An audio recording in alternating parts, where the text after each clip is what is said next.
ಗೆಳೆಯರ ಬೇಸಾಯ. ಒಮ್ಮೆ ನರಿ ಮತ್ತು ಕರಡಿ ಕೂಡಿ ಬೇಸಾಯ ಮಾಡಲು ಹೊರಟವು.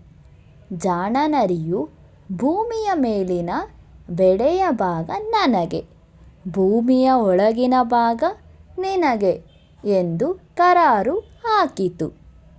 ಇದಕ್ಕೆ ಕರಡಿ ಹಾಗೂ ನರಿಯು ಇಬ್ಬರು ಒಪ್ಪಿದರು. ಇಬ್ಬರು ಸೇರಿ ಸೌತೆಕಾಯಿ ಬೆಳೆದರು. ಕಾಯಿಗಳು ನರಿಯ ಪಾಲಾದವು, ಕರಡಿಗೆ ಬೇರುಗಳು ದೊರೆತವು. ಬೇಸರದಿಂದ ಕರಡಿ, ಈ ಬಾರಿ ನನಗೆ ಭೂಮಿಯು ಮೇಲಿನ ಭಾಗ ಎಂದಿತ್ತು. ಹಾಗೆಯೇ ಆಗಲಿ ಎಂದು ನರಿಯು ಜಾಣತನದಿಂದ ಗೆಣಸು ಬೆಳೆಯೋಣ ಎಂದಿತ್ತು. ಕರಡಿಯು ಒಪ್ಪಿತು. ಮತ್ತೆ ಗೆಣಸು ನರಿಯ ಪಾಲಾಯಿತು, ಬಳ್ಳಿಗಳು ಮಾತ್ರ ಕರಡಿಗೆ ಸಿಕ್ಕವು. ನರಿಯ ಮೋಸಗಾರಿಕೆ ತಿಳಿದ ಕರಡಿಯು ಅದರ ಸಹವಾಸವೇ ಬೇಡ ಎಂದು ಹೊರಟು ಹೋಯಿತು. ಧನ್ಯವಾದಗಳು. ಮತ್ತೆ ಬನ್ನಿ.